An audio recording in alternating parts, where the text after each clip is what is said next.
Yara naman, huwag ka na magalit. Matapos ka naming dalhin sa langit, ikaw pa tong... Ay, huwag mo nang inisin si Chong. Ako, baka mamaya seryosohin mo yung mga sinasabi mo. Sige ka. Mga demonyo kayo! Magpapayat kayo! Aba, talaga namang sumigaw ka pa. Inuubos mo talagang pasensya ko, ha? Gusto mo mamatay, ha? Eh di sige, mamatay ka na. Huwag kayong papasok sa pamamahay ko. Napakalakas ng itim na kapangyarihan na bumabalot sa inyo. Ang sumpa ng walang hanggang paghihirap at kamatayan na posibleng bunga ng inyong malaking kasalanan. May mga tao kayong nagrabyado. Umamin kayo. Ano kayo? Mga mamamatay tao? Hindi ako tumutulong sa mga halangang kaluluwa at higit sa lahat sa mga mapanlinlang at masamang tao na biktima ng barang. Hindi kakabit ang sumpang yan ng walang malalim na dahilan. Nakikiusap kami. Tulungan niyo po kami. Wala kaming kasalanan. Hindi nga namin alam kung bakit kami nagkakaganito eh. Ang mga pako. Ano nangyayari sa mga pako? At itong ano... maawa ka. Ibalik mo sa normal ang mga ito. Napakabigat at...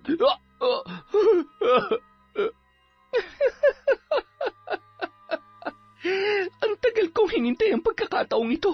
Ngayon, hindi nyo na magagawa pang takasan ang mga kasalanan ninyo.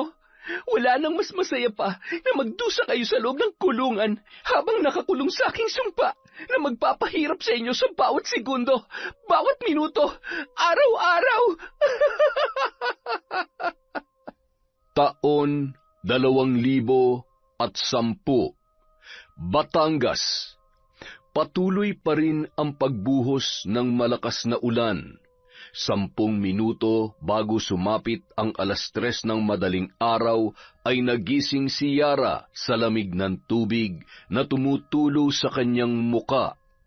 Napabalikwas ang dalaga at nakiramdam sa paligid, sabay inabot ang flashlight at tiningnan kung saang butas na naman nagmumula ang tulong yon.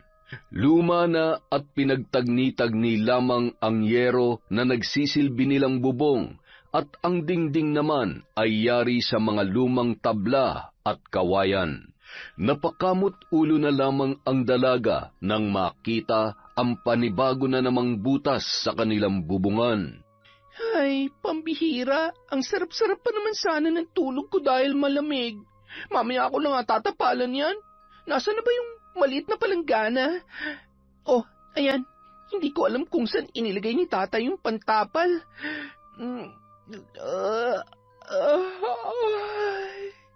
Teka, anong oras na ba? Ay, sakto lang pala, mag-3:00 na rin. Makapag-init na nga ng tubig. Ang sarap naman ng tulog ng tatay ko. 1, 2, 3. Si tatay talaga. Pati sa pagtulog nagtatrabaho pa rin. Hayaan mo tatay, konting tiis na lang. Pagtapos na ako sa pag-aaral, hindi mo na kailangan magpakahirap sa trabaho. Gagawin kong lahat para makalipat tayo sa mas maayos na bahay at makakapagpahinga na yung katawan mo sa pagbubuhat ng mabigat na bloke ng yelo. Mula nung siya ay nasa elementarya pa lamang, yun na ang trabaho ng kanyang tatay Dado. Dahil sa hirap ng buhay, iniwan sila ng kanyang ina. 7 taon pa lamang si Yara at sumama yun sa ibang lalaki. Hindi naman masisi ni Mang Dado ang naging pasya ng kanyang asawa dahil hindi niya natupad ang ipinangakong magandang buhay ng pakasalan niya yon. Itinago niya ang katotohanan yun sa kanyang anak na si Yara dahil ayaw niyang magtanim ng sama ng loob ang dalaga sa sarili nitong ina. Hanggang sa nasanay na silang mag-ama na sila lamang. Magkasama at magkasangga sa lahat ng pagkakataon. Pagkatapos mag-init at magtimpla ng kape, ay umupo na si Yara sa gilid ng katre ng kanyang ama. Tay, tatay, gising na po. Mag-5 na. Ano? 5 na? Bakit naman ngayon mo lang ako ginising? Malilintikan ako nito kay boss. Nakakahiya. Tatay naman, masyadong nervyoso. Nagbibiro lang po ako. Mag-aalas 3 pa lang. Natimpla ko na po yung kape nyo at binilhan ko na rin po kayo ng tinapay kagabi. Ubusin niyo po yon para may lakas kayo sa pagbubuhat. Hahatiran ko na lang din po kayo ng tanghalian mamaya. Wala naman pong pasok ngayon eh. Ay, pambihira kang bata ka, oo. Kinabahan talaga ako ng husto. Siya, sabayan mo na ako magkape. Sige lang po, tatay. Babalik pa po ako sa tulog pagkaalis ninyo. Late na rin po kasi ako natulog dahil tinatapos ko po yung project ko. Inaantok pa nga rin po ako eh. Nagising lang ako dahil sa bago na namang tumutulo sa bubong. Sandali lang ho, tatay ah. Ihanda ko lang yung damit nyo, bota, raincoat dahil umuulan. Mahirap magkasakit. Bawal ang magkasakit sa pamilyang to. Salamat, anak. Yung pantapal dyan sa butas ay nandoon sa lalagyan ko sa ilalim ng mesa. Sige po, ako na pong bahala, tay. Kayang-kaya ko na po yan. Wala naman talaga akong masabi sa kabaitan at kasipagan ng anak ko. Abay, ako na yata ang pinakamaswerteng ama sa balat ng lupa. Higit sa lahat, ikaw ang pinakamagandang dalaga dito sa lugar natin. Siyempre naman po dahil napakagwapo kaya ng tatay dado ko. Matapos maihanda ang kailangan ng kanyang ama, ay umupo yun sa may mesa habang naliligo naman si Tatay Dado. Tumitili-tili pa si Mang Dado sa sobrang lamig ng tubig. Nang makatapos yun, ay agad namang nagbihis ng kanyang damit pang trabaho. Paglingon niya sa may mesa, ay napansin niyang nakatulog na ulit si Yara at hindi niya na inistorbo pa. Nagising ang dalaga habang tinatanggal ni Mang Dado ang taling lubid ng kanilang pinto nang papaalis na yon. Ano ba at masyado namang mahigpit ang pagkakabuhol ng taling ito? Tay, aalis na po pala kayo. Ako na po, tatay. Hinihigpitan ko po talaga. Mahirap na. Baka mamaya may magtangkang pumasok na pusa at kainin yung tinapay eh. Siya, kaya naman pala. Naistorbo ko patuloy ang tulog mo. Okay lang po. Mag-iingat po kayo. Payakap naman muna sa mahal na mahal kong tatay. Basta pupunta lang po ako doon mamaya ha. Buti na lang, medyo humina na yung ulan. Ay, oo nga anak. O siya, aalis na si tatay. Mag-almusal ka na lang dyan, ha? Kumaway-kaway pa habang tinatanaw ang kanyang ama na naglalakad papalayo. Hindi naman kalayuan sa kanilang bahay ang pinagtatrabahuhan noon. Isinara niya ulit ang pinto, ngunit hindi niya na itinali dahil malapit naman ng magliwanag. Kumuha ang dalaga ng isang unan at tumungo sa may kusina. Doon ay muling nakatulog si Yara. Samantala, nang makarating naman si Mang Dado sa pagawaan ng bloke, ay agad niyang binuksan yon. Ipinagkakatiwala na kasi sa kanya ng boss nilang si Arnel ang susi ng pagawaan at maging ng bodega kung saan nakasilid ang iba pang mga kagamitan. Napapakamot ulo naman ang matanda habang inihahanda ang mga gamit sa paghahakot ng mga bloke papunta sa sasakyang ginagamit nila na nakaparada sa may tagiliran ng bodega. Sinimulan niya na rin ang pagkakalas ng bloke ng yelo sa hulmahan nito, ngunit wala pa rin ang dalawa niyang kasamahan sa trabaho na si Asyong at si Lito.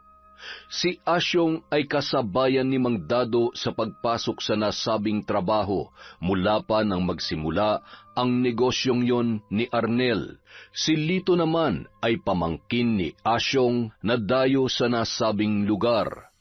Palipat-lipat yon sa mga kamag-anak niya kaya wala ring permanenteng trabaho. Agad naman yung natuto sa tulong ni Mang Dado. Bukod sa mabait, natural na ang pagiging matulungin ng matandang lalaki kahit paminsan ay istrikto yon pagdating sa trabaho. Siya kasi ang lubos na inaasahan at pinagkakatiwalaan ng kanilang amo mula sa paggawa at pagde-deliver ng mga bloke ng yelo sa palengke. Siya rin ang humahawak ng pera at ireremit naman niya sa hapon bago siya umuwi sa kanilang bahay kung hindi nagagawi sa pagawaan si Arnel. Nung mga oras na yun, nag-uumpisa na sa pagkakalas ng bloke si Mang Dado. Nasa mahigit 50 bloke ang nade-deliver nila sa palengke araw-araw. Abat, napasarap yata ang tulog ni Asyong at Lito. Mangangalahati na ako rito ay hindi pa rin sila dumarating. Mukhang namimihasan na itong mga kasamahan ko. Ay, magandang umaga, Mang Dado. Ang aga nyo naman yata ngayon. Anong maaga alas 4 na. Sadyang huli lang kayong dumating. Kayo na maghakot nito papunta sa truck at nang makapag-deliver na tayo. Lito, mukhang inaantok ka pa. Alalayan mo yan si Asyong para walang mabitak na bloke ng yelo. Sige o. Relax lang, Mang Dado. Matatapos din to. Nagpatuloy sa pagkakalas ng bloke si Mang Dado at ang dalawa naman ay ikinakarga na sa truck na ginagamit nila sa pagde-deliver sa palengke. Gamit ang sliding board na yari sa kahoy ay mabilis namang naikakarga at baba ang mga bloke ng yelo. Buisit na matandang yan, napakayabang kong umasta. Akala mo naman ay siyang amo natin. Sinabi mo pa, tiyo, napipikon na nga ako eh. Konting-konti na lang, papatulang ko na yan eh. Abay, kalmahan mo lang. Baka naman mawalan tayo ng trabaho niyan. Alam mo namang sanggang dikit niyan si Boss Arnel. May oras din sa atin yan. Pasasaan ba't bibigay rin ng katawan niyan? Tumatanda na rin naman eh. Pagdating ng araw, ako nang pagkakatiwalaan ni Boss o di kaya ikaw. Kaya kapag nandyan si Boss, magpakitang gilas ka na. Tsaka sakyan lang natin si Tanda para hindi makahalata. Ayan, dahan-dahan Lito ha. Nagdadabog ka yata eh. Abay, huwag naman sanang sasama ang loob nyo kapag sinisita ko kayo. Ang akin lang naman ay pantay-pantay ang pinapasahod sa atin, kaya dapat ay pantay-pantay din ang trabaho natin. Isa pa, napapadalas na kasi ang... Pasensya na ho, Mang Dado. Hayaan nyo, mula bukas ay aagahan na namin. Nakakahiya naman ho sa inyo. Naparami lang ho ng inom kagabi, kaya... Ay, siya, sige na. Ako'y hindi naman galit. Ilan na lang ba ang kulang? Binibilang nyo ba? 5 na lang ho. Tapos, lalarga na ho tayo. Agad na itinulak ni Lito ang kariton papunta sa truck at tinapik naman ni Asyong ang balikat ni Mang Dado.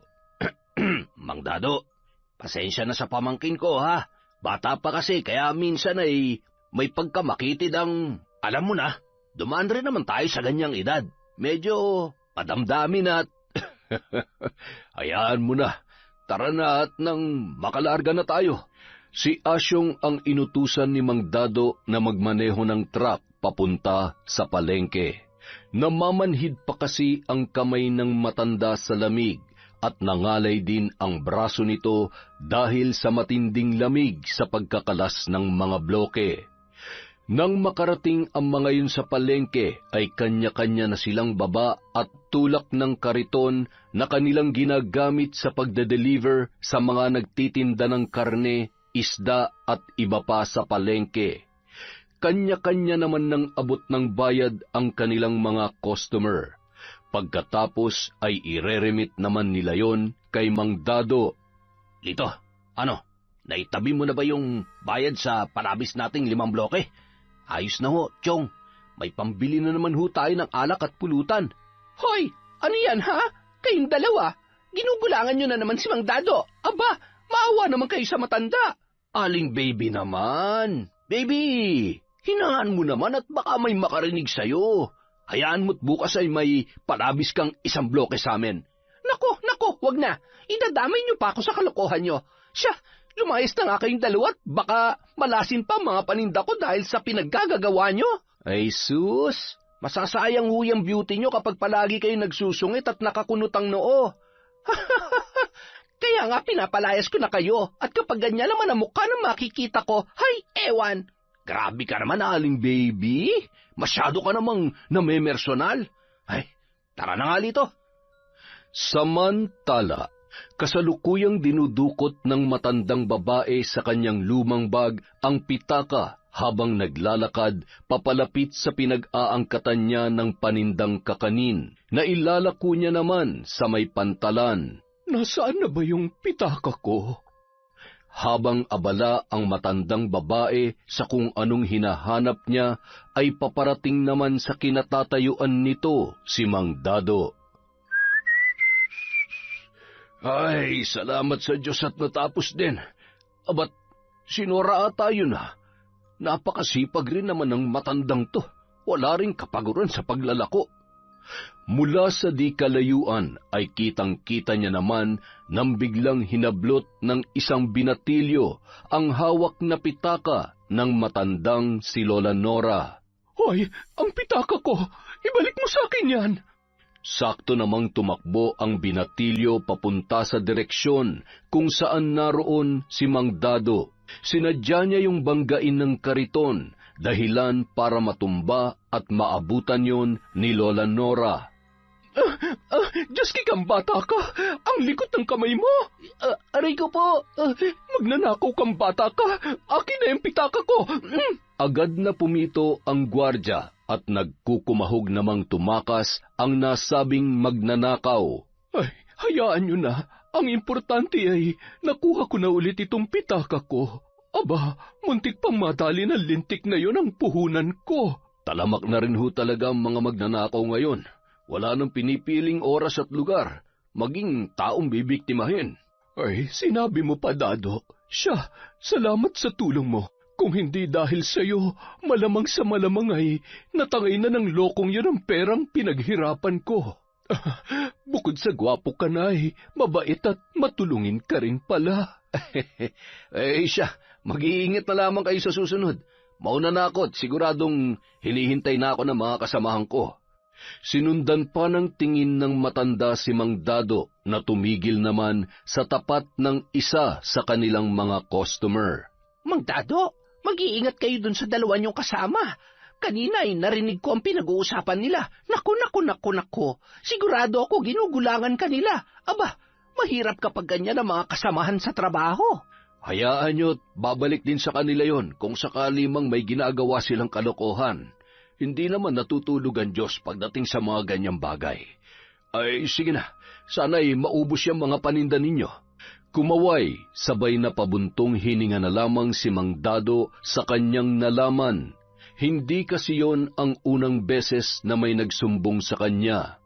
Pinag-iisipan niya naman kung anong dapat niyang gawin sa dalawa niyang tauhan. Umiiwas rin kasi siya sa gulo, lalo na't alam niyang sumasama ang loob ng mga yon sa tuwing kanyang sinisita. Nang makabalik sa pagawaan ng bloke ng yelo sina Mang Dado, Asyong at Lito, bandang 8:00 na ng umaga. Nagpadala naman ng almusal ang kanilang amo, kaya naman pinagsaluhan nila yon bago muling magsimula sa kanilang trabaho. Maya-maya pa, isa-isa namang nagdatingan ang mga may-ari ng palakaya. Gumagamit sila ng ice crusher machine sa pagdurog ng mga bloke at ilalagay naman yon sa malalaking styro. Sabay papasanin nila ang mga yon papunta sa kani-kanilang bangka. Makalipas ang ilang sandali, nadatnan naman silang abala ng kanilang boss na si Arnel. Hindi magkanda-ugaga sa liksi at tila ba napakasipag nina Asyong at Lito. Napangisi na lamang si Mang Dado sa inaasal ng magtiyo. Mang Dado, pahinga muna kayo. Iabot ko muna tong sahod nyo, baka makalimutan ko. Ano raw? Anong sinasabi ni boss? Napakaingay kasi nitong makina eh. Magpapasahod na raw, Mang Dado. Tara na't baka magbago pang isip ni Boss Arnel. Siya, halina kayo. Lito, itigil mo na muna yung pagsasalin ng tubig. Sige o, huli na ho ito. Susunod na po ako, Mang Dado. Ilang sandali pa ay agad nang iniabot ni Arnel ang kani-kanilang sahod na nakalagay sa loob ng puting envelope. Agad naman nagpasalamat ang mga yon. Pakibilang na lang at baka kulang. Mang Dado, muntik ko na makalimutan. Pinabibigay ho ni Mrs. Kayara pabaon daw ho at pambili ng kung anong kakailanganin niya sa school. Nabayaran ko na rin ho kahapon yung kabuuan ng tuition fee niya. Nako, maraming salamat po, boss. Malaking tulong po ito. Siguradong matutuwa na naman ang dalaga ko. Pakisabi na lamang po kay madam na maraming salamat. Walang anuman po yun, Mang Dado. Alam niyo naman kung gaano kami nagpapasalamat sa kasipagan at serbisyo niyo para sa amin. At saka mula nang pinag-aral namin si Yara ay mas lalo kaming sinuwerte mag-asawa. Nakikita rin namin kung gaano nagpupursige yung anak ninyo. Napakahusay ho sa klase kaya talaga naman hindi nakakapanghinayang na pag-aralin. Bigla namang nagkatinginan sina Asyong at Lito.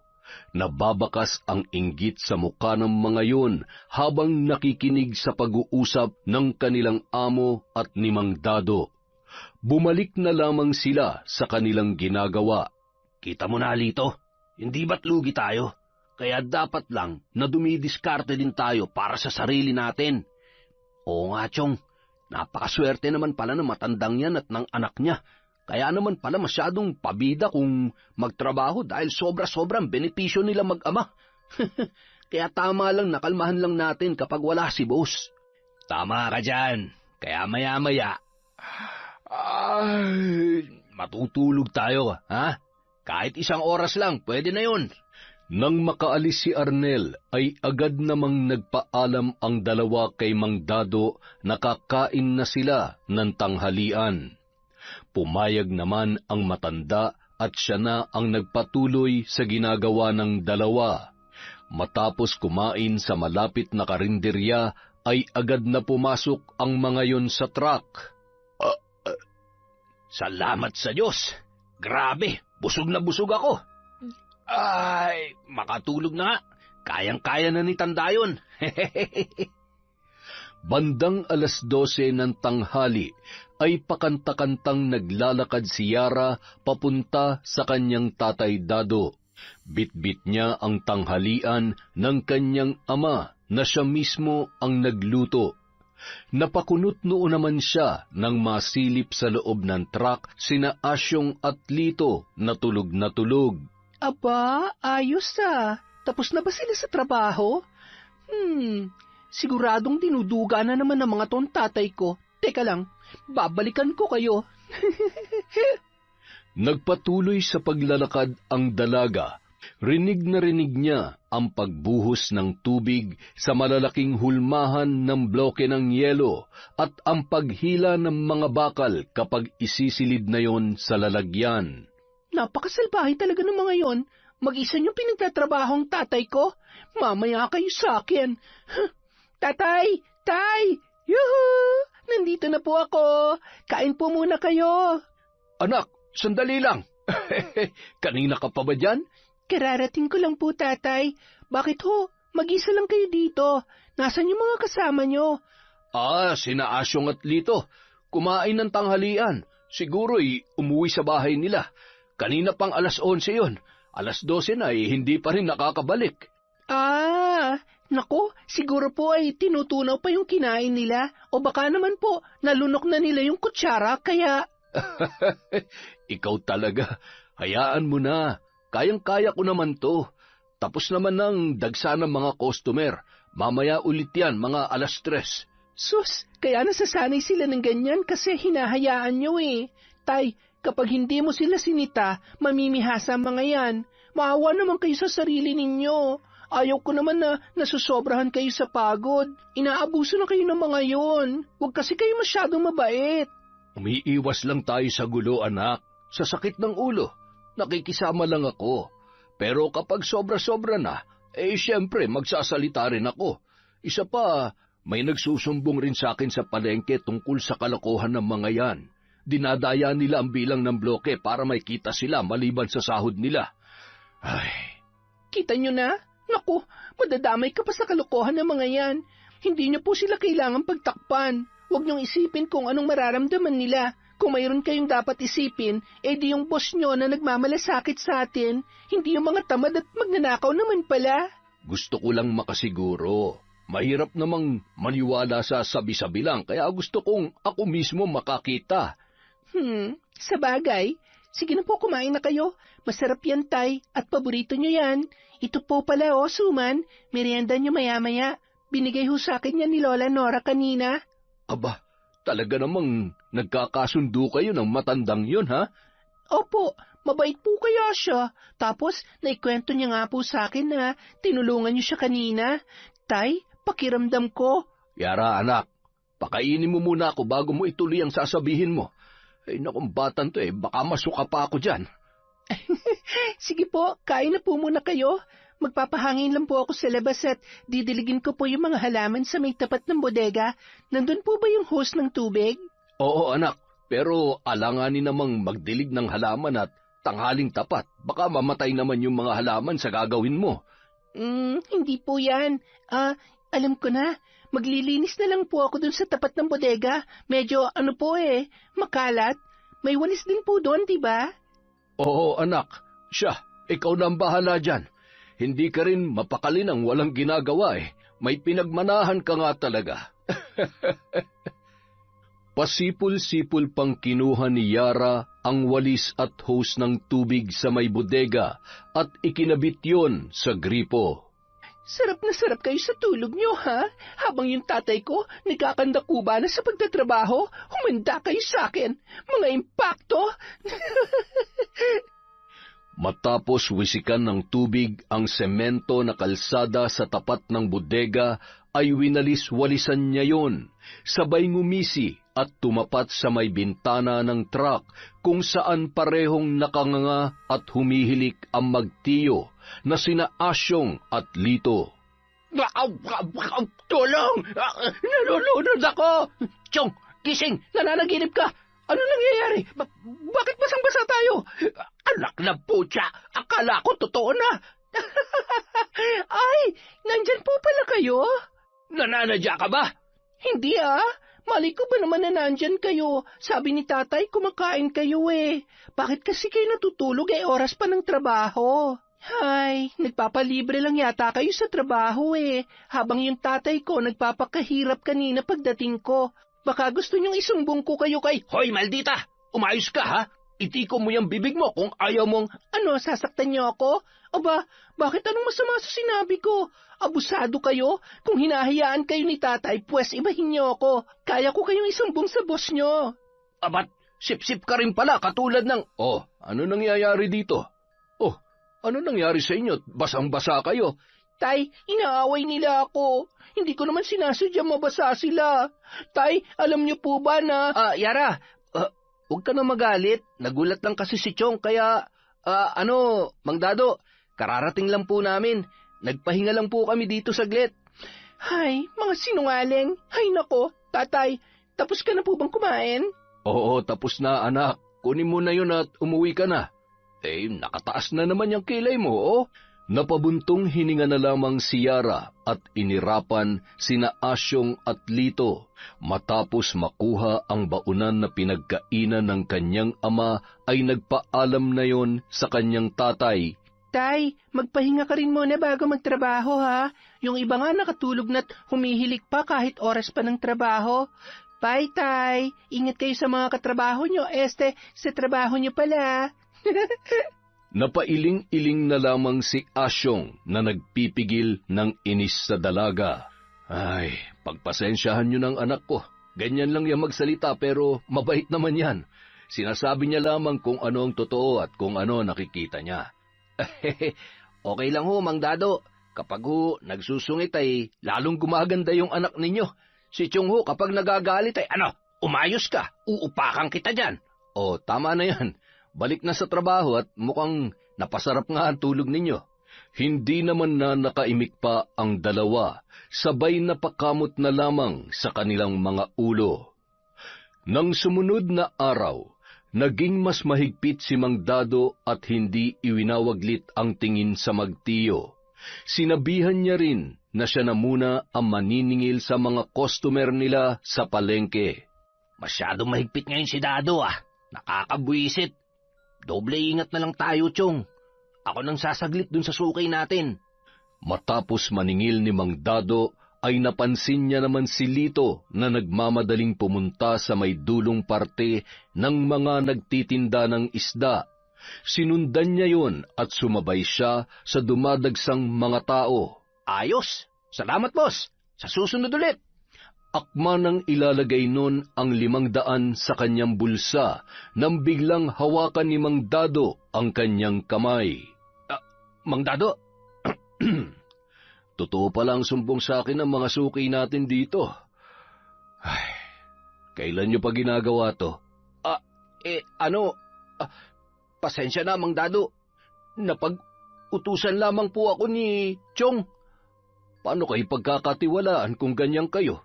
Napakabait ng amo natin tapos gumagawa kayo ng kalokohan. Tara na. Mang Dado, ako na hong nakikiusap sa inyo. Huwag niyo sana kaming isusumbong. Alam niyo naman ho kung gaano kaimportante sa amin ang trabahong ito. Umiling-iling at ngumisi lamang si Mang Dado sabay tinapik sa balikat si Lito. Mababakas sa muka ng matanda ang pagkadismaya sa mga kasamahan niya sa trabaho.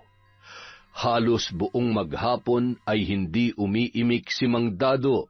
Hindi rin sila kinakausap at hindi rin sila minamanduhan sa kung ano ang mga dapat nilang gawin, katulad ng nakagawian nito para masigurong maayos at mapapabilis ang kanilang trabaho.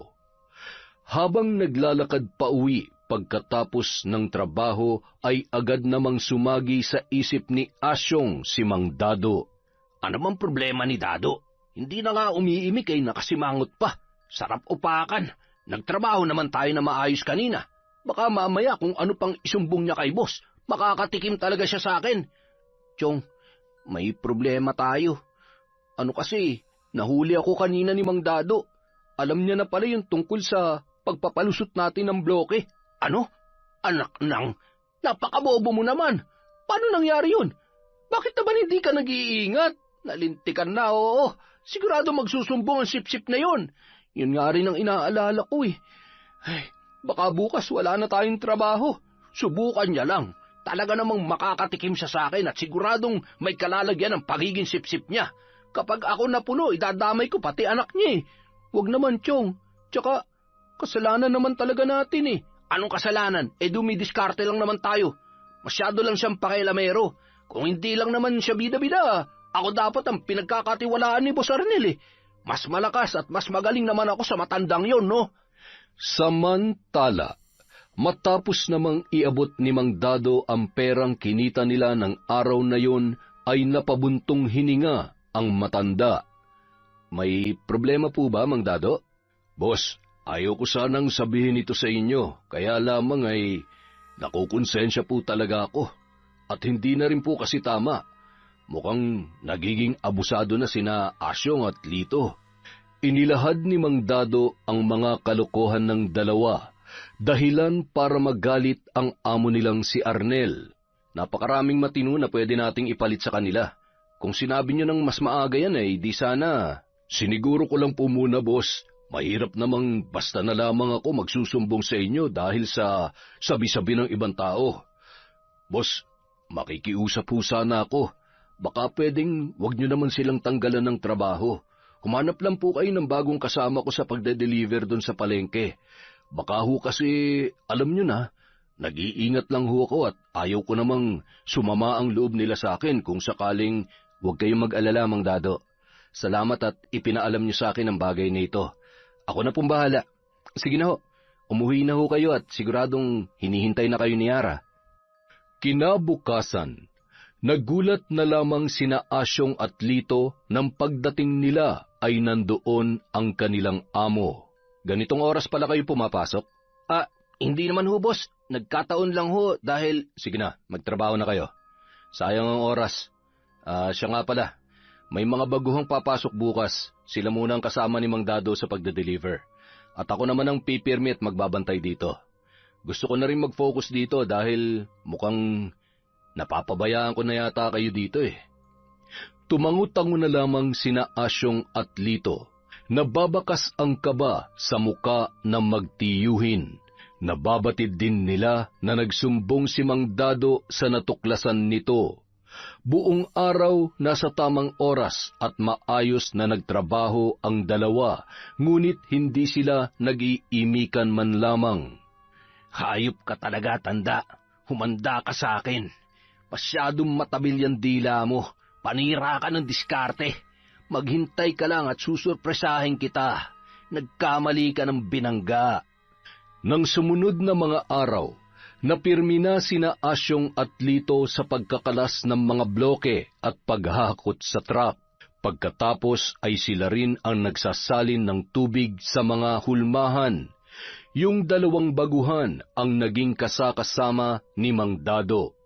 Bagamat mabait si Mang Dado at masunuri naman ang mga bago niyang kasama, ay mabilis din yung natuto at nakasundo ng matanda sa pagde-deliver sa palengke. Pagkatapos mag-deliver ay umuuwi na agad ang mga yon at maghahanap naman ng ibang pag-e-ekstrahan. Makalipas ang 1 buwan, paunti-unti nang nagiging mas madali at mas magaan ang trabaho.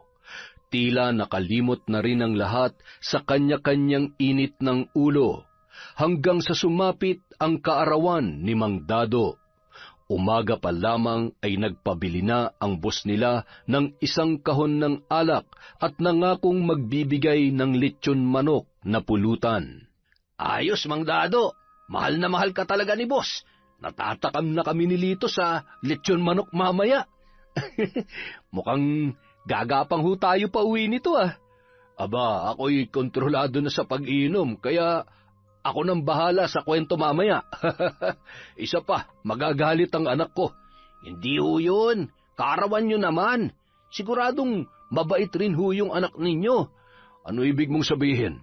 Mabait naman talaga si Yara at... Ay, yun nga ho ibig kong sabihin, kaya hindi ka pagagalitan nun. Kami na hong bahalang magpaliwanag sa kanya mamaya. Di ba, Lito? Ay, nako. Hindi niyo madadaan sa paliwanag yung anak ko. At saka, ayaw niya ng lasenggo. Takot yun sa laseng dahil mula nang maliit pa siya, ay hindi naman talaga siya sanay na may umiinom sa bahay. At matagal naman na talaga akong hindi nakikipag-inuman. Lalo na nung nabubuhay pa ang misis ko. Eh siya, tapusin na natin ang trabaho at nang mamaya ay makapag-happy-happy na tayo. Oo naman, sisiguruhin namin yan, Mang Dado. Happy-happy tayo mamaya. Para naman hindi mo makalimutan ang kaarawan mong ito. Kinagabihan. Ay, nasan kaya si tatay? Anong oras no? Wala pa rin siya. Malamig na tong pansit na niluto ko. Ay, hindi kaya... Baka nga umiinom sila. Naku, baka malasing yun. Buti pa, susunduin ko na.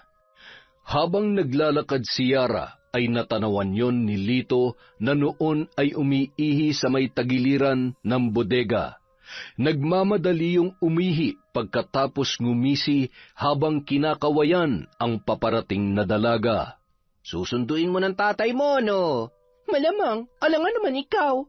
Tay, tatay. Tatay naman eh. Oy, Yara, ikaw naman. Birthday naman ng tatay mo, pagbigyan mo na. Anak, uuwi rin ako maya-maya. Huwag kang mag-alala, hindi ako magpapakalasing. Sige na, umuwi ka na at may pasok ka pa bukas. Huwag mong alalahanin si tatay, kaya kong sarili ko. Sigurado kayo, tay? Ay, siya, sige, uuwi na ako. Huwag ka masyadong magpapagabi, kung hindi, babalikan kita dito. Ay, huwag na makulit. Huwag na ring lalabas at delikado. Baka mamaya ay may makasalubong ka pang luko-luko dyan. Ay, luko-luko? Yun na nga eh. Paano kung hindi mag-aalala eh, ang mga... Ay, uuwi na nga lang ako. Baka kung ano na naman ang masabi ko. Basta tay, ingat kayo ha. Huwag niyong lalasingin ng tatay ko ha. Bagsak ang balikat na lumabas si Yara ng bodega, kung saan nag-iinuman ang tatay Dado niya at ang mga kasamahan nito sa trabaho. Sayang naman yung niluto ko. Tatay naman kasi, mas gusto niya pa talagang kasama yung mga pangit na yon. Ay, naantok na ako. Sigurado hindi ko na siya mahihintay pag-uwi niya. Pagdating sa bahay, agad niya nang itinali ang pinto at humiga na si Yara. Makatulog na nga. Gigisingin na lang ako noon pagdating niya, sigurado yon. Sa kabilang banda, matapos magpaalam ng 2 baguhan, ay naiwan naman ang 3 sa bodega. Sige lang, mandado. Tagay pa. Kailangan maubos natin to. Mas lasing, mas masaya. Hindi ba, Lito? Yan. Tagay pa.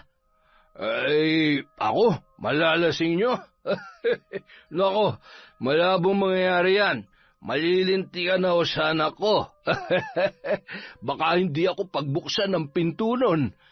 Ayos, lasing na si Tanda. Siguradong maisasagawa na namin ni Chong ng maayos ang plano namin. Hindi na ako makapaghintay, Yara.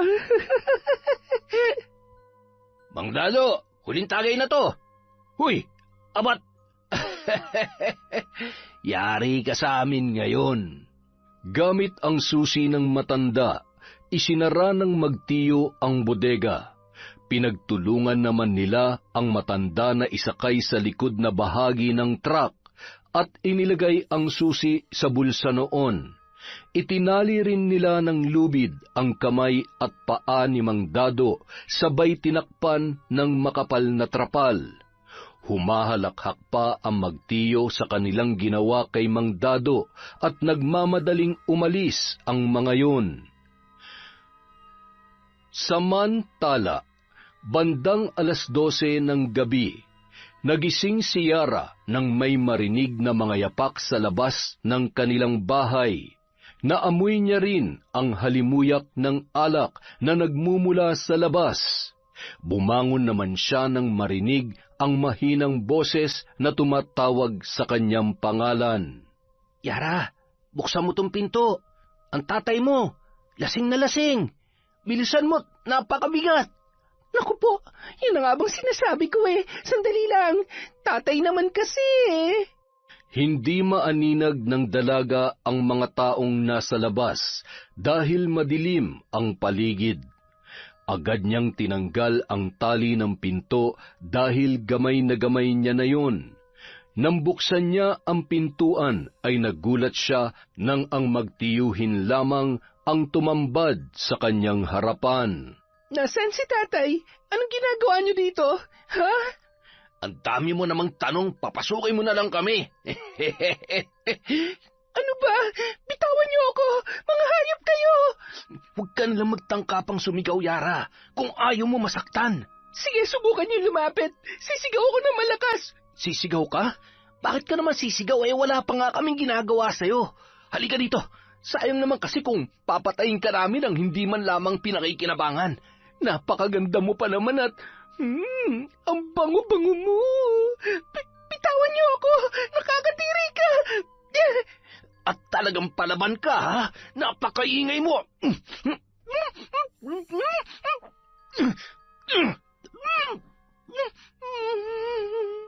Kasabay ng pagtulo ng luha ng dalaga ay ang pagsigaw niya sa kanyang isipan. Habang walang awa siyang pinagsasamantalahan nina Asyong at Lito, pilit siyang humihingi ng saklolo sa kanyang tatay na nung mga oras na yon ay hindi pa rin nagigising sa labis na kalasingan. Matapos pagsawaan ng dalawa ang dalaga na noon ay wala ng saplot, nang hihina at tila ba gusto na lamang matapos ang kanyang buhay nung mga oras na yon, dala ng pandidiri at awa sa kanyang sarili.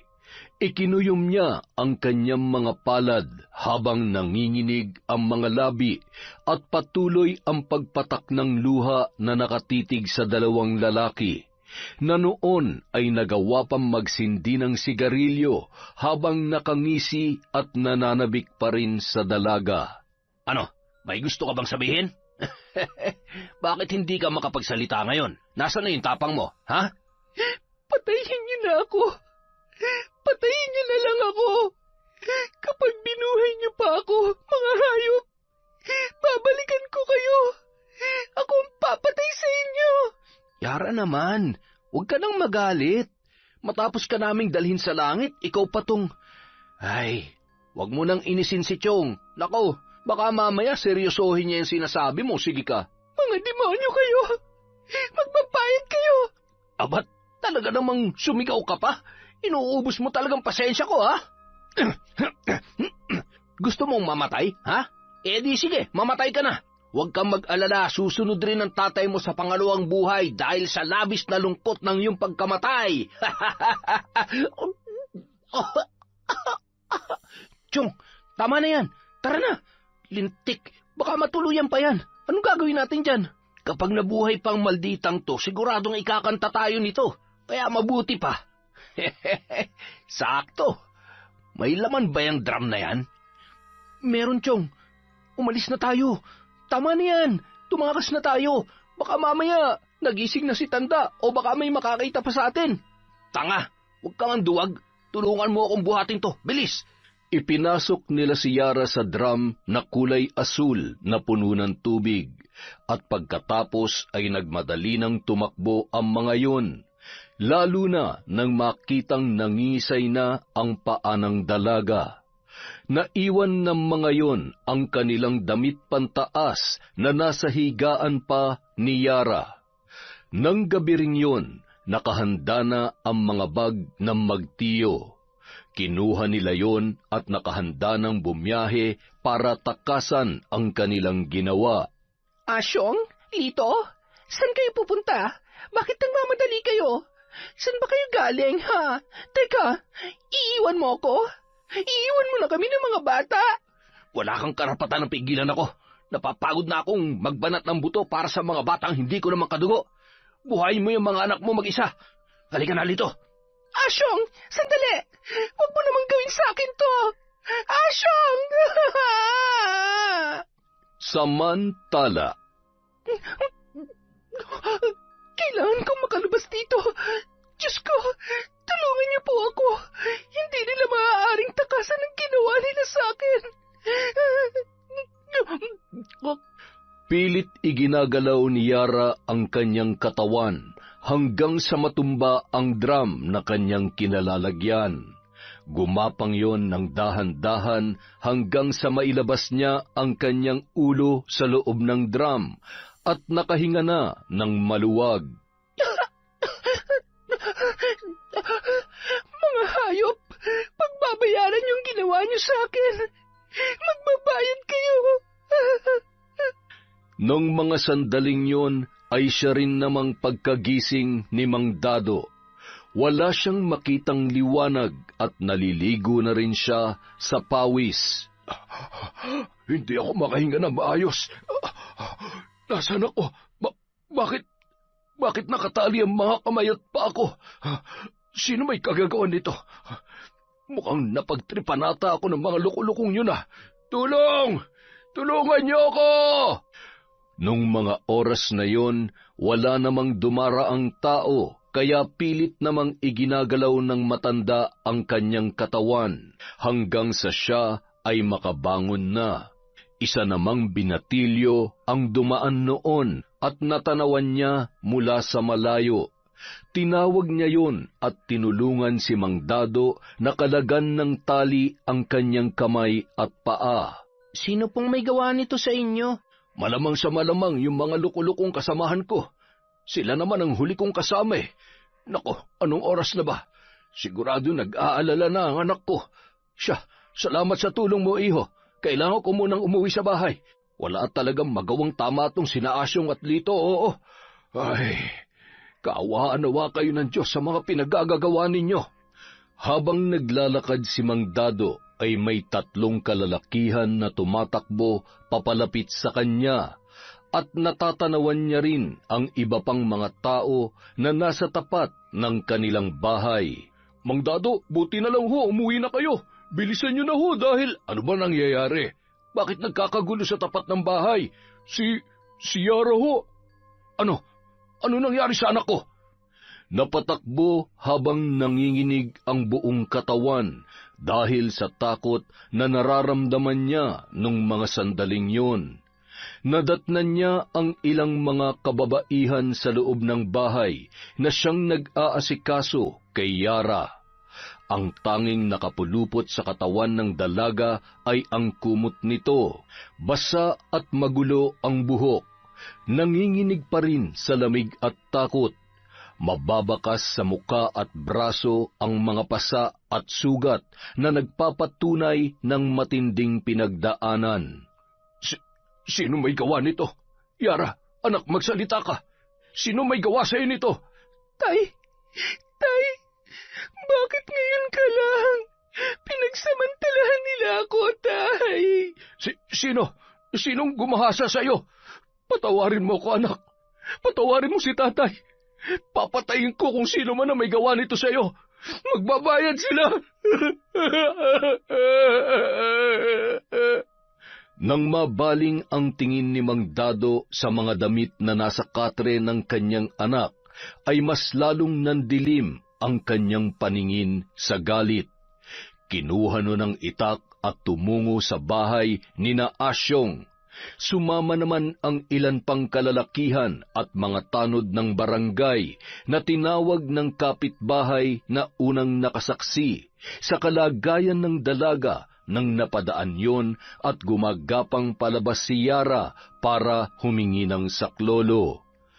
Nang makarating si Mang Dado sa tapat ng bahay ay galit na galit at pinagtataga noon ang bakod at mga halaman habang sumisigaw at pinapalabas sina Asyong at Lito. Lumabas kayo! Mga hayop kayo! Hindi na kayo naawa sa anak ko! Papatayin ko kayo! Asyong! Lito! Lumabas kayo dyan at harapin niyo ako! Mang Dado? Ano po? Ay! Maawa ho kayo! Kumalma ho kayo! Ano po bang nangyayari? Nasaan sina Asyong at Lito? Ilabas mo ang demonyo mong kinakasama at ang pamangkin niya. Kailangan nilang pagbayaran ng ginawa nila kay Yara. Mga wala silang puso para gahasain ang anak ko. Palabasin mo sila! Palabasin mo sila! Mang Dado, patawarin niyo ho ako. Kahit halughugin niyo po ang buong kabahayan ay hindi niyo po sila makikita. Kagabi pa po sila umalis. Hindi ko po alam kung bakit. Ang sabi niya lang po sa akin ay napapagod na siya sa pagtatrabaho para sa mga anak ko. Hindi ko po alam ang ginawa nila sa anak ninyo. Huwag niyo po akong sasaktan alang-alang sa mga anak ko, Mang Dado. Nakikiusap po ako. Hindi nila maaaring takasan ang ginawa nila. Saan sila pumunta? Saan? Pakiusap, sabihin mo ang totoo. Napahagulhol na lamang ang babae at paulit-ulit na sinasabi na hindi niya alam kung nasaan sina Asyong at Lito. Makalipas ang 1 buwan. Huwag kayong mag-alala, Mang Dado. Pasasaan ba't mahahanap din ng kapulisan ng mga hayop na yon? At kapag nangyari yon, nasisiguro ko na hindi na sila makakalabas pa ng bilangguan. Pinapangako ko yan sa inyo. Salamat ho sa tulong nyo, lalo na sa anak ko. Wala naman ho akong pambayad sa therapy para mabilis siyang makarecover sa mga nangyari. Kaya salamat po talaga, boss. Ay, may mga pagkakataon na gusto kong sisihin ang sarili ko sa nangyari. Kung nakinig lamang ako sa anak ko nung gabi niyon, baka sakaling sa nangyari, siguradong plinano nila ang lahat. Iba talagang takbo ng utak ng mga yon at nagkamali tayo na pinagkatiwalaan natin sila, Mang Dado. Huwag niyo sisihin ang sarili niyo. Hindi niyo ginusto ang nangyari. Ang mahalaga, hindi tayo tumitigil na mabigyan ng hustisya ang ginawa nila kay Yara. Makakaasa kayo na hanggang sa dulo ng laban niyo para kay Yara, sasamahan namin kayo. Nandito lang kami mag-asawa para sa inyo. Hindi namin kayo pababayaan. Hindi naman mapigilang maluha ni Mang Dado, lalo na nang yakapin yun ni Arnel. Sa tagal ng pinagsamahan ng dalawa, ay itinuring niya na ang matanda na parabang sarili niyang ama. Hindi lamang yon, napamahal na rin ng husto si Yara sa kanilang mag-asawa. Sa kabilang banda, sigurado ka bang hindi tayo mananagot sa tatay mo nito? Baka naman isumpa ako nun kapag nalaman niya na ako ang pasimuno sa lahat ng ito.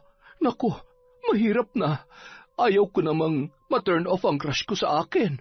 Baka mamaya ay hindi niya natanggapin ang suman at bibingka na ipinabibigay ko sa iyo sa kanya. Huwag po kayong mag-alala. Ilalakad ko pa po kayo kay tatay. Basta tulungan niyo lang po ako na maging mahusay na mambabarang. Alam niyo po, Kahit mahuli pa sila ng pulis at makulong, hindi pa rin sapat yun para pagbayaran nilang ginawa nila sa akin. Pati pangarap ko pinatay nila. Dinumihan nila ang pagkababae ko. Alam niyo ba kung ano nang tingin sa akin ng mga tao? Ng mga kaklase ko? Diskrasyada, marumi. Yung iba sa halip na kaawaan ako, ayun, ako pang sinisisi. Bakit ang bilis nilang manghusga? Hindi nga nila alam kung anong pinagdadaanan ko eh. Pakiramdam ko ang dumi-dumi ko. Hindi ko alam kung babalik pa ba sa normal ang buhay ko. Huwag ka na lamang makinig sa mga sinasabi nila. Alam mo kasi yung mga taong walang alam sa totoong nangyari ay siya pang may ganang pumutak. Alam mo ang mahalaga, makabangon ka at magpalakas ka, Yara. Kapag makapangyarihan ka na, hindi mo na sila poproblemahin kapag hindi mo na kaya ang mga pinaggagawa at pinagsasasabi nila. Patikimin mo ng malupit na barang, ng madala, at magising sila sa katotohanan na walang magandang maidudulot ang pagiging pakialamero sa buhay. Naiintindihan kita, Yara. Dahil katulad mo, bago ko natutunan ang pambabarang ay naging biktima rin ako ng mapagsamantalang kalalakihan. Matapos may kwento ni Lola Nora ang masalimuot niyang nakaraan sa probinsya na kanyang pinagmulan, ay agad naman nang inihanda ng matandang babae ang mga kagamitan sa pambabarang, kasama ang damit na naiwan nina Asyong at Lito. Makakatulong yun upang mabilis na maikabit ang sumpa sa tao na nais nilang parusahan o patawan ng kamatayan. Natandaan mo ba ang lahat ng sinabi ko sa iyo? Kailangan magkasundo ang isip, ang galit sa puso, at ang itim na kapangyarihan upang maging mas mabisa ang bawat sumpang iyong bibitawan, Yara. Tanggalin mo ang pag-aalinlangan at ang kakaunting awa na iyong nararamdaman. Huwag ka mag-alala. Habang suot mo ang binigay ko sa iyong kwintas, ay mananatili kang ligtas sa sumpambalik ng pakikipag-anib sa kapangyarihan. Kapag tapos na ang ating misyon, itatapon natin yan sa dagat kasabay ng pagpapalaya mo sa iyong sarili mula sa galit at masalimuot na nakaraan. Sige na, simulan mo na ang ritual. Nandito lamang ako, makikinig at mananatili mong gabay. Kaya mo yan, Yara. Nakaramdam ng tuwa ang matanda habang pinagmamasdan ang dalaga. Hindi siya makapaniwala kung gaano kabilis natutunan ni Yara ang mga bagay na kanyang itinuro. Ramdam niya ang malakas na kapangyarihan na noon ay unti-unti nang umaanib sa dalaga habang binibitawan ang mabibigat na sumpa para sa mga taong nagkasala sa kanya. Kasing init ng nagbabagang impyerno ang mararamdaman ninyo. Hindi maiibsan ng kahit gaano karaming tubig at lamig ang uhaw na mararamdaman ninyo. At kahit ilang beses pa kayong maligo, aalingaso pa rin ang mabahong amoy nyo katulad ng marumi nyong pagkatao. Amoy ng nabubulok na karne at basura. At sa mga susunod na araw, ang bituka nyo ay lalawlaw pababa sa inyong ari na animoy may hinihila kayong isang malaking dambana. Ang mga paa nyo mawawalan ng lakas para hindi nyo na magawang tumakas. Mga paa na mapupuno ng sugat at nakakadiring malalaking kulugo. Malalim na sugat na papamahayan ng bangaw at iba't ibang insekto. Hinding-hindi na kayo patutulugin ng konsensya nyo mula sa araw na ito hanggang sa bumalik kayo at mapagbayaran ang mga kasalanan ninyo. Matapos maisagawa ang ritual, ay agad nang nagpaalam si Yara kay Lola Nora. Masayang-masaya siya nung mga sandaling yun habang sumasagi sa isip niya ang paghihirap na ipapatikim sa mga nanggahasa sa kanya. Pasipol-sipol pa yun at sinalubong naman ng kanyang ama. Anak, mukhang napapadalas ang pagdalaw mo kay Nora. Ano bang ginagawa mo roon? Nagkukwentuhan lang po kami, Tay. Huwag po kayong mag-alala. Mabuting tao po siya. Kapag kausap ko siya, gumagaan ang pakiramdam ko at nararanasan ko yung parang merong ina. Ang dami ko pong natututunan kay Lola Nora. Alam niyo po ba na katulad ko, naging biktima rin siya ng mga masasamang loob? Halika na, Tay. Matulog na po tayo. May pasok pa ho kayo bukas, kaya wag na po kayong magpuyat. Dapat hindi niyo na ako hinintay pa. Paano ako makakatulog kung wala ka pa dito sa bahay? Pagkatapos ng mga nangyari, ewan ko ba, kapag nawawala ka sa paningin ko, hindi na ako mapalagay. Tatay, mula ngayon wala na kayong dapat ipag-alala. Kayang-kaya ko ng protektahan ng sarili ko. Wala nang makakapanakit sa akin. Ay, makatulog na nga. Good night, Tatay. Ano bang ibig niyang sabihin? Bakit parang mayroong kakaiba sa anak ko? Hindi ko alam kung dapat ba akong matuwa o kabahan sa inaasal niya. Hindi kaya... Samantala, 3:00 ng madaling araw, nagising si Lito dahil sa sobrang init ng kanyang katawan. Para siyang inaapoy ng lagnat at sinabayan pa yon ng pananakit ng kanyang katawan. Kinuha niya ang tuwalya at akmasa ng papasok sa banyo nang bigla namang napamura si Asyong na noon ay naliligo. Anak ng teteng, paliligo ka rin ba? Oo, napakainit Chong. Para akong inaapoy ng lagnat at masakit ang katawan ko. Tsaka, sandali nga, iinom nga muna ako. Nanunuyo na rin ang lalamunan ko. Madadali pa yata ako ng trangkaso eh. Pambihira naman buhay natin to. Paubos ng pera natin. Wala tayong mapasukan na trabaho dahil hinahanapan tayo ng lintik na NBI clearance na yan. Hindi nga natin masabi ang totoong pangalan natin dito eh. Kumuha pa kaya ng mga requirements na hinihingi nila? Masyadong mahigpit. Hindi na makataasan ng sahod. Ay, paano na tayo ngayon? Madadali pa tayo ng sakit. Mukhang mamamalimos na tayo nito. Wala tayong pambayad sa upa sa boarding house na to. Ay, anong gagawin natin, Chong? Hindi naman tayo pwedeng bumalik sa Batangas. Sigurado mahuhuli tayo. Ayaw ko makulong. Bahala na. Mabuti pa magnakaw na lang tayo. Ang dami-daming pag-alagalang snatcher dyan. Basta magdoble ingat na lamang tayo. Chong, bilisan mo na. Kailangan ko na talaga maligo. Mamamatay ako sa init na nararamdaman ko. Hindi na nakatiis pa si Lito at pumasok na rin sa banyo sabay sunod-sunod na nagbuhos ng tubig. Pagkatapos maligo, ilang minuto lamang ang lilipas ay babalik na naman ang init na kanilang nararamdaman. Ngunit kahit anong init ay hindi naman sila pinagpapawisan.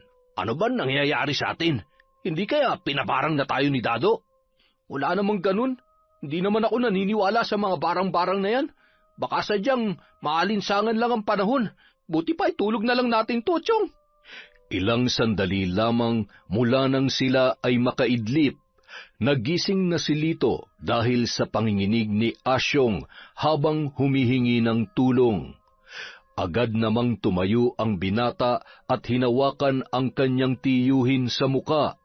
Nagulat si Asyong nang diinan nun ang pagkakahawak, sabay nanlilisik ang mga mata noon na ngumisi. Hayop ka! Yan! Dapat lang yan sa'yo! Mamatay ka na! Mamatay ka na! Bitawan mo ako! Nababaliw ka na ba? Nababaliw? Hinding-hindi ko makakalimutan ang ginawa mo sa akin. Kaya halika dito! Walang kasing lakas na hinila nun ang nanghihina at lamig na si Asyong at dinala yon sa banyo. Hinawakan niya sa ulo si Asyong at paulit-ulit na inilulublob ang ulo sa isang malaking timba na punong-puno ng tubig. Tama na! Lintik ka! Papatayin mo talaga ako, ha? Pwes, uunahan na kita! Chong, bawa ka! Nang makita ni Asyong ang dugo sa ulo ng pamangkin, ay bigla siyang natauhan. Maya-maya, napalingon silang pareho nang biglang bumukas ang pinto ng banyo at nakita nila ang isang babae na duguan ang muka, humahalakhak, sabay itinuro silang dalawa. Mamamatay kayo! Mamamatay kayo! Pagbabayaran niyo ang lahat, tandaan niyo yan! Hinawakan sila sa leeg ni Yara at walang kasing lakas na sinasakal ng walang kalaban-laban, katulad ng ginawa nila sa dalaga hanggang sa nawalan sila ng malay. Ngunit ang kahindik-hindik na mga bulong sa tenga ay kanila pa ring naririnig. Kinaumagahan, nagtataka sila nang magising sa loob ng banyo. Nakasubsob pa ang muka ni Asyong sa maruming inidoro. Buwak! Anong ginawa mo sa akin, ha? Anong ginagawa natin dito at... Teka, bakit ka umiyak, ha? Chong, nakita mo ba siya? Sabihin mo, nakita mo rin siya, hindi ba? Buhay pa siya. Buhay pa si Yara at papatayin niya tayo. Tama ka. Papatayin niya tayo. Pero bago niya magawa yun, kailangan natin gumawa ng paraan. Mukhang tama ang hinala ko dito. Binabarang tayo. Alam ko dahil minsan nang napaglaruan ng mga hayop na mambabarang ang tatay ko noon. Paano? Saan tayo maghanap ng albularyo sa lawak nito, Maynila? Isa pa, wala na nga tayong pera, di ba? Kailangan natin umuwi ng Batangas. Doon may kakilala kong albularyo na makakatulong sa atin. Kailangan matanggal ang barang na ikilabit sa atin, kung hindi, pareho tayong mamamatay. Ibang gumanti ang mga mambabarang. Ibig sabihin, si Yara, mambabarang? Hindi ko alam at hindi na importante pa kung siya nga o kung may inutusan siya. Ang kailangan natin ay mapawalang bisa ang sumpa bago pa mahuli ang lahat. Ibenta natin ang mga natitira nating gamit dito. Basta may pamasahe lang tayo at saka na lang ulit tayo didiskarte pagbalik natin dito sa Maynila. Sa karatig bayan naman yon, kaya hindi naman siguro tayo mahuhuli ng kapulisan. Kinahapunan, matapos maibenta ang ilan nilang kagamitan para sa kanilang pamasahe at makabayad sa renta sa kanilang pansamantalang tirahan, ay bumiyahe na sina Asyong at Lito, papunta sa lugar ng albularyo na natitiyak nilang makakatulong sa kanila. Sa kabilang banda, habang nagwawalis si Lola Nora sa tapat ng kanyang bahay, ay napatigil yon nang makita si Mang Dado na noon ay papasok sa kanyang tarangkahan. Ay, Diyos ko po, bakit ba naman ako kinakabahan ng ganito? Ano kayang pakay niya rito? Aakyat na ba ng ligaw itong si Dado? Ay, masyado ka naman yatang masaya, Nora. Didiretsahin na kita. Nandito ako para tanungin kung... Ikaw naman, kailangan mo pa bang tanungin kung gusto kita? Alam mo naman siguro yon mula pa nung una tayong nagkita, Dado. Naalala mo pa ba? Ay, Jesus Mariosepo, kilabutan ka nga sa sinasabi mo, Nora. Ano ka ba naman? Matatanda na tayo ay... Ang ibig kong sabihin ay ang tungkol sa pagpunta-punta rito ni Yara. Nararamdaman ko na may kakaiba kayong ginagawa dahil nitong mga nakaraan ay... may nagbago sa kinikilos niya. Sabihin mo nga sa akin, ano ba talagang nangyayari sa kanya? Nakakainis ka naman, Dado. Siya, sasabihin ko na. Tinuruan kong mambarang ang anak mo dahil bukod sa mapilit siya, ay dapat lamang yun para makaganti siya sa mga manyakis na yon. Huwag ka mag-alala. Hindi siya mapapahamak dahil ang kwintas na pinasuot ko sa kanya ang magsisilbing proteksyon niya. Isa pa, alam ko ang ginagawa ko at hindi ko siya pababayaan. Siguruhin mo lamang, Nora, dahil kapag may nangyaring masama sa anak ko, hindi ko alam kung wala kang magandang sasabihin, umalis ka ng gurang ka. Sige na, masyado ka nang mapanakit ng damdamin. Barangin kita dyan eh. Kahit barangin mo ako, hindi pa rin ako makakapayag sa gusto mo. Akala mo ba hindi ko alam na sinusuhulan mo ang anak ko? Hindi ko ipagpapalitang na mayapa akong misis sa isang mambabarang. Che, umalis ka na. Akala mo ba pipigilan kita? Kung hindi pa ako tumanda ng ganito, hindi sana ako mabobroken-hearted. Samantala, bandang 7:00 ng gabi, pagtapak pa lamang nina Asyong at Lito sa may pintuan ng bahay ng albularyo, ay namilipit ang mga yon sa sakit ng kanilang tiyan. Naramdaman nila ang pagbaba ng kanilang tiyan at pagbigat ng ibabang parte ng kanilang katawan. Agad na gumapang ang mga yon at pinaghampas naman ng albularyo ng buntot pagi, kaya napapahiyaw sa sakit ang dalawang lalaki. Huwag kayong papasok sa pamamahay ko. Napakalakas ng itim na kapangyarihan ng bumabalot sa inyo. Ang sumpa ng walang hanggang paghihirap at kamatayan na posibleng bunga ng inyong malaking kasalanan. May mga tao kayong naagrabyado. Umamin kayo. Ano kayo? Mga mamamatay tao? Hindi ako tumutulong sa mga halangang kaluluwa at higit sa lahat, sa mga mapanlinlang at masamang tao na biktima ng barang. Hindi ikakabit ang sumpang yan ng walang malalim na dahilan. Nakikiusap po kami. Tulungan niyo kami. Wala kaming kasalanan. Hindi nga namin alam kung bakit kami nagkakaganito eh. Ang mga paa ko. Ano nangyayari sa mga paa ko? At itong ano ko, maawa ka. Ibalik mo sa normal ang mga ito. Napakabigat at... Chong, hindi ko na kaya. Ang sakit. Tama na. Yara, kung ikaw man na nagpapahirap sa amin ni Chong, maawa ka. Susuko na kami. Huwag mo naman kaming pasakitan ng ganito. Ang sakit. May mga sugat at kulugo. Chong, ang mga paa natin. Diyos ko, amang mahabagin. Anong gagawin ko sa mga taong ito? Buhay pa nangabubulok na. Mga hilayo pa kayo. Pauna pa ako mamatay dahil sa amoy ninyo. Sobra-sobra ang galit na may gawa nito. Mga halang siguro ang kaluluwa ninyo. Gumapang ang magtiyuhin papunta sa kubo, kung saan doon ay sinubukang bigyan ng pansamantalang lunas ng albularyo sina Asyong at Lito. Habang natutulog ang dalawang lalaki, ay isang ritual ang isinasagawa ng albularyo upang makipag-ugnayan sa mambabarang na si Yara. Kinaumagahan. Hoy! Magsigising kayo! Ay, Diyos ko! Ang mga sugat nyo sa paa! Tingnan nyo! Punong-puno ng itlog ng langaw! Yung mga bunganga nyo, nagkabitak-bitak na yan na parang naipit na mga galamay ng alimasag.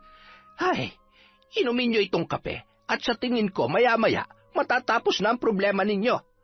Alam nyo kasi sa totoo lang, ang gamot dyan ay ang itama nyo o pagbayaran ng ginawa nyong kasalanan. Kaso ang hilig ninyong tumakas sa katotohanan, kaya ayan. Ano bang ibig mo sabihin? Alam mo, kagabi ka pa Kung di mo kami kayang gamutin, dapat sinabi mo na. Hindi yung dinadaan-daan mo pa kami sa paganyan-ganyan. Ilang ulit ko bang sasabihin sa iyo na hindi kami masamang tao? Hindi mo ba nakikita ang kalagayan namin? Kami ang biktima rito. Sige, patunayan mo yan.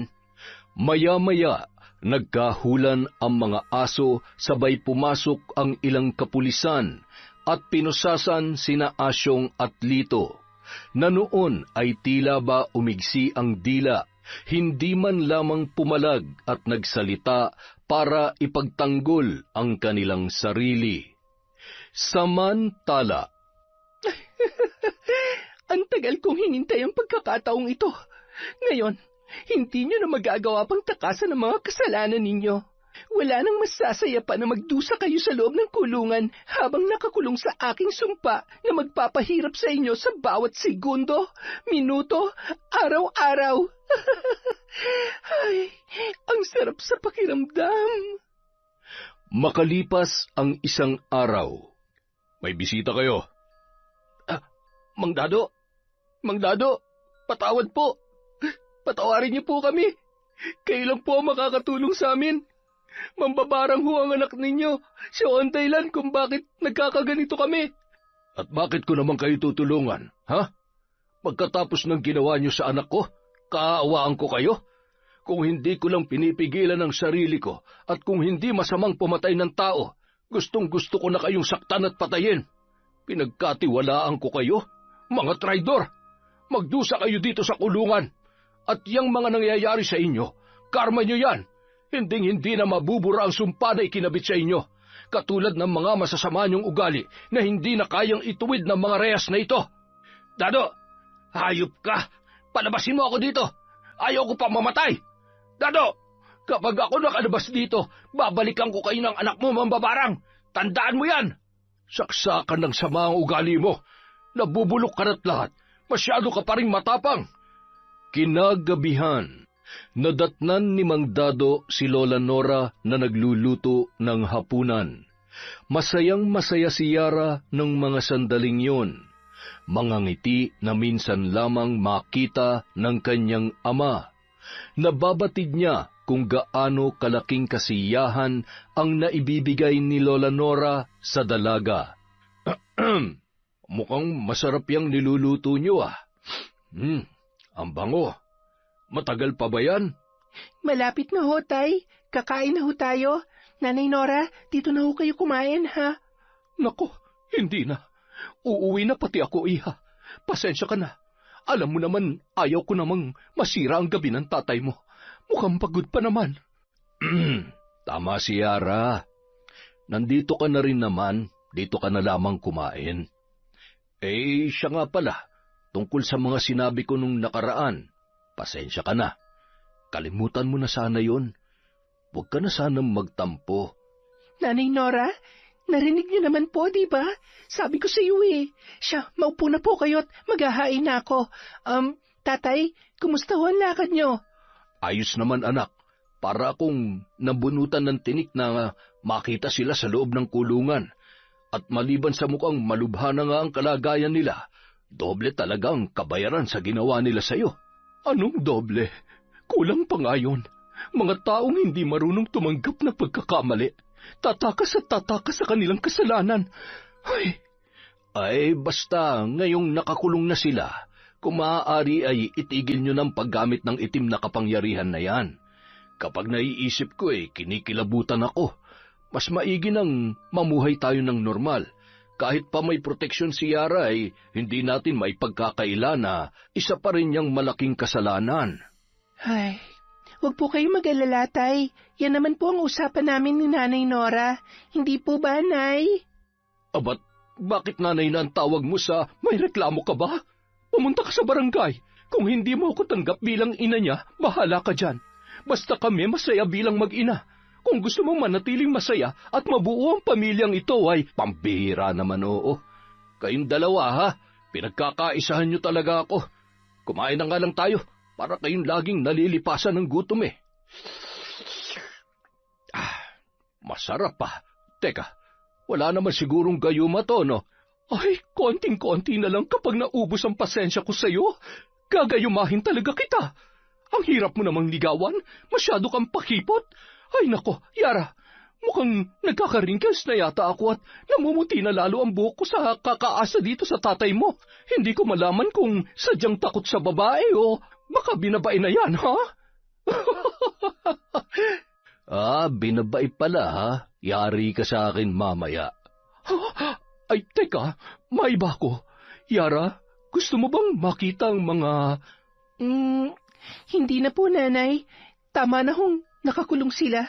Hindi ko na po pinangarap na makita ang kahit aninuman lang nila. Gusto ko na hong tuluyang makalimutan ang lahat ng ginawa nila sa akin. Ibabalik ko na ho yung dating ako. Kasama kayo ni Tatay, aabutin ko pa rin ang mga pangarap ko. Hindi magiging hadlang ang pinagdaanan ko para matupad ko pa rin ang lahat ng mga nasimulan ko noon. Ngayon pa ba? Bukod sa may mabait at pogi na akong tatay, may Nanay Nora na rin po ako. Tapos, si Tito Arnel at ang asawa niya. Marami kayong naniniwala at nagmamahal sa akin, kaya wala akong karapatang sumuko. Makalipas ang 5 taon, isang ganap ng nurse sa isang public hospital si Yara. May maayos na bahay at hindi na rin nagtatrabaho ang kanyang tatay Dado dahil may sakit na ito. Walang pasok noon ang dalaga at nataon na kaarawan ng kanyang pinakamamahal na ama. Mayroon silang isang katulong na nag-aalaga kay Mang Dado at nag-aasikaso ng mga gawaing bahay kapag may pasok si Yara. Kaya naman ng araw na yun, abala sila sa pagluluto ng pagkain na handa para sa kaarawan ng kanyang ama. Masyado ka namang abala, anak. Naghanda ka pa wala naman tayong bisita. Mapapanis lamang ang mga yan. Tatay, malay nyo naman may bisita kayo. Malay nyo, bumalik na si Nanay Nora. Hindi na babalik yun. Asa ka pa. Masaya na yun sa sikihor at malamang sa malamang nakalimutan niya na ang kaarawan ko. Sus, aminin, namimiss niyo siya, no? Kayo kasi, lagi niyo na lang siyang inaaway. Alam niyo namang matampuhin yon. Ay, teka, nandyan na po pala si Sir Arnel at ang asawa niya. Tuloy po kayo. Maligayang kaarawan, Mang Dado. Napakagandang lalaki niyo pa rin po kahit hindi na tayo makapagbuhat ngayon. Magpalakas kayo at nako, hindi pa tayo nagkakapo dito kay Yara at mukhang wala rin yatang boyfriend. Ay, wala pang ipinapakilala. Siguro takot makaliskisan. Hindi bali ng tumandang dalaga yan. Huwag lamang maloloko at masasaktan niyang si Yara. Tatay naman, masyadong stricto. Teka, mukhang... Nanay? Nanay Nora? Salamat at nakarating kayo. Alam niyo po ba, kanina pa kayo hinahanap ni tatay. Sabi niya namimiss niya na raw po kayo. Abat, hoy, wala akong... Shh! Tatay naman, sumakay ka na lang, baka mamaya magtampo na naman yan, sige ka. Nagagalit ka pa rin ba, sweetie? Sorry na, ikaw naman kasi. Huwag ka na mag-alala, hindi na kita iiwan ulit. Namiss ko naman itong napakapoging boyfriend ko. Ay, teka, may bisita ka pa yatang paparating. Nakakotse at, aba, ay sino yung gwapong yan? Sandali lang ho. Tuloy ka, Kent. Ikaw na lang ang hinihintay namin. Aba, ang gwapo naman yung kasama mo, Yara. Hindi mo naman sinabi na may irereto ka sa aking bago. Parang gusto ko nang makipaghiwalay dito sa topakin mong amay Sweetie, hindi dahil sa hindi ako nakakalakad na maayos ngayon ay hindi ko kayang bangasan ng mukhang gwapo na yan. Abat, nandito lang ako nagagawa mong... Ito namang sweetie ko. Nagbibiro lamang ako. Kung hindi ako nagkakamali ay siya ang boyfriend nitong anak natin. Magandang araw ho. Ikinagagala ko po kayong makilala. Tama ho si nanay. Ako nga po ang... Siya po ang magiging asawa ko at tatay ng batang nasa sinapupunan ko. Tubig! Bigyan niyo nga ako ng tubig! Ay, Sus Mariosep, sweetie, huwag kang mamamatay. Sasampalin kita dyan. Mang Dado, uminom ho kayo. Hinga ho na malalim. Salamat. Lumapit ka nga dito. Pogi ka naman, mabango at gusto ko lang malaman mo na hindi kita binibigyan ng karapatan na lokohin at saktan ng anak ko. Kahit patay na ako, kapag umiyak yan, babangon ako sa hukay at makakatikim ka sa akin. Tatay naman, mabait hutong si Kent. Kahit 3 beses ko siyang inaaway araw-araw mula nung niligawan niya ako, hindi niya po ako sinukuan. Kaya huwag kayong mag-alala, hindi ho kami maghihiwalay kung sakaling dumating ang araw na magkakaproblema kami. Katulad ho ng, ay nako, ayan, magkakaturuan na. Pasensya ka na anak, hayaan mo't hahabaan ko ng pasensya ko dito sa tatay mo hanggang sa huli naming hininga. Sweetie naman kasi, wag mo na akong inaaway. Alam mo namang mahal na mahal kita